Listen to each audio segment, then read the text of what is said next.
empires, entire ancient belief systems collapsed in a blink. Egypt's native religion stood firm for 3 millennia, only to be overwritten and replaced in a few centuries.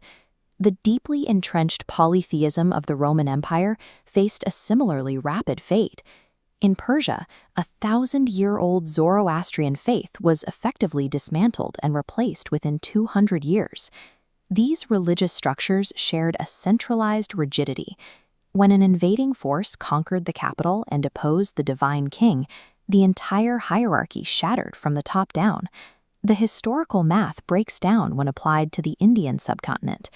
India was an open highway for conquerors, geographically more vulnerable than the fortified empires of the West.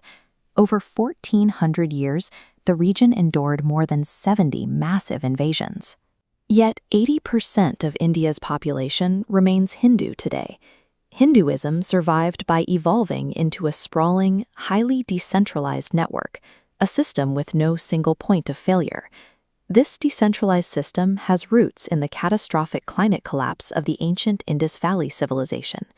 As a centuries-long drought wiped out the standardized cities, the surviving population lost their fixed physical infrastructure. Religious life had to adapt to a world without brick-and-mortar stability. Cultural order migrated from physical monuments into human memory. The memorized mantras and fire rituals of the Vedas became a portable vessel for the religion. The concept of dharma emerged as a practical social code, distributing specific duties and rituals directly into local homes.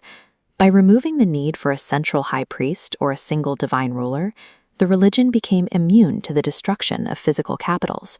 It existed in the mind, independent of the city.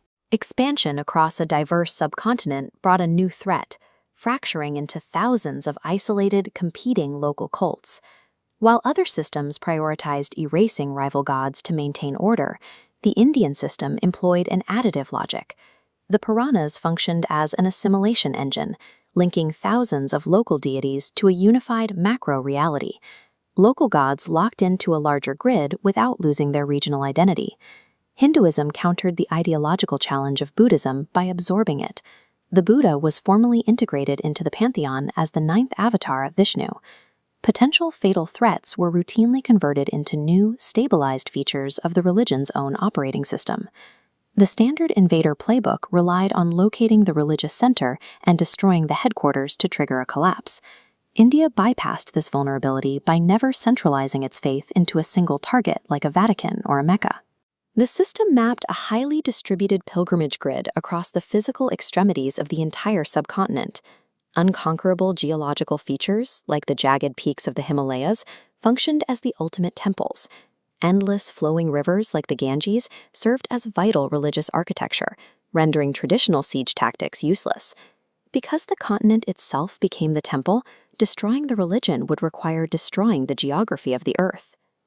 These defenses faced a literal stress test starting in 712 CE, as foreign armies attempted to execute the destroy the center tactic on India. They targeted massive landmarks like the Somnath Temple, assuming the destruction of such a monument would break the entire system. The grid proved resilient. Smashing one node merely left 11 other active Jyotirlingas to keep the network online. Targeting the priestly class failed because the Bhakti movement had already decentralized worship directly to the common people, bypassing the middlemen. Invaders were fighting a structure that existed everywhere at once, but nowhere in particular. Every strike hit a void.